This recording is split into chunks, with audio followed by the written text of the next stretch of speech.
Okay, सो अगर हमें हमारे वेब पेज में कोई फैव आइकन ऐड करना हो तो अब हम वो कैसे करें? तो अब जिन्हें नहीं पता कि फैव आइकन्स बेसिकली होते क्या है, उन्हें मैं बता दूं। यहाँ पे मैंने ऐसा डेमो गूगल का वेबसाइट लिया है। तो जब हम गूगल के वेबसाइट को सर्च बार में सर्च करते हैं तो यहाँ पे टैब में हमें गूगल का टाइटल शो करता है और टाइटल के बाजू में ही हमें जो आइकन शो करता है वही होता है एक फैव आइकन। ये बेसिकली गूगल का फैव आइकन है। तो अब हम देखने वाले हैं कि हम हमारे वेब पेज में भी कैसे कोई फैव आइकन ऐड कर सकते हैं। तो यहाँ पर मैं क्या करूँगा, पहले तो हमारा जो ये फोल्डर है HTML कोर्स, इसी फोल्डर में जो हमारा index.html वाला फाइल था, इस फाइल में पहले तो चला जाऊँगा।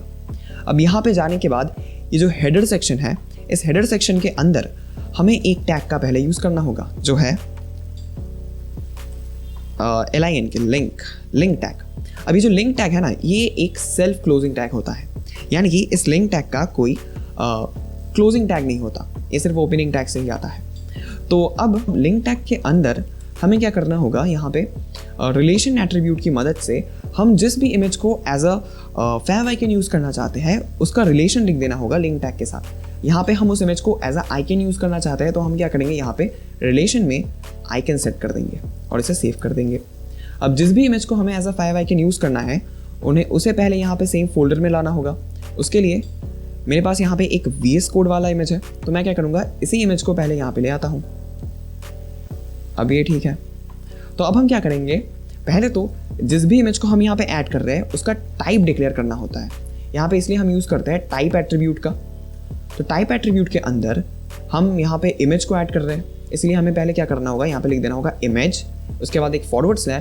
अब इमेज का जो टाइप है यहाँ पे वो हमें लिख देना होता है, यानी कि यहाँ पे हम जो इमेज देख रहे हैं वो एक PNG टाइप इमेज है।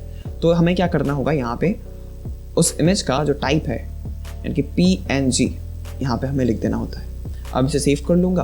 अब मैं यहाँ पे ये भी लिख देता हूँ, बेसिकली जो ब्राउजर्स होते हैं वो नॉर्मली .ico कह दो या फिर PNG या फिर .png या फिर हो गया तुम्हारा .jpg या फिर .svg, इन फाइल टाइप्स को as a favicon use करने को अलाउ करते हैं। अब इसके बाद इस इमेज का जो एड्रेस है उसे हमें ऐड करना होगा href एट्रीब्यूट की मदद से। बेसिकली एड्रेस यानी कि उसका नेम जो है वही हमें ऐड करना होता है VS Code.png करके। अब इसे सेव कर दूंगा। अब अगर हम गो लाइव पे क्लिक करें और हमारे वेब पेज में चले जाए तो यहाँ पर हमें सक्सेसफुली हमारा जो फैव आइकन है वो शो कर रहा है। अब अगर मैं क्या करूँ, यहाँ पे एक काम करता हूँ, ये जो इमेज है इस इमेज को मैं यहाँ पे मूव कर लेता हूँ इमेजेस वाले फोल्डर में। अब अगर मैं इसे सेव करूँ तो नहीं, ये मुझे नहीं दिख रहा। अब हमें क्या करना होगा, बेसिकली यहाँ पे सिर्फ इसका प्रॉपर जो एड्रेस है यहाँ पे वो टाइप कर देना है। इसका जो प्रॉपर एड्रेस है वो है images/VS Code। मतलब इमेजेस फोल्डर के अंदर VS Code.png वाला जो इमेज है हम वो वाला इमेज यहाँ पे यूज़ कर रहे हैं। उसका प्रॉपर एक एड्रेस हमने यहाँ पे देके इसको सेव कर दिया और एज अ रिजल्ट हमें यहाँ पे शो कर रहा है हमारा फैव आइकन। तो यही बेसिकली होता है फैव आइकन और उसको ऐड करने का तरीका हमारे वेब पेज में। So that's it for today's video.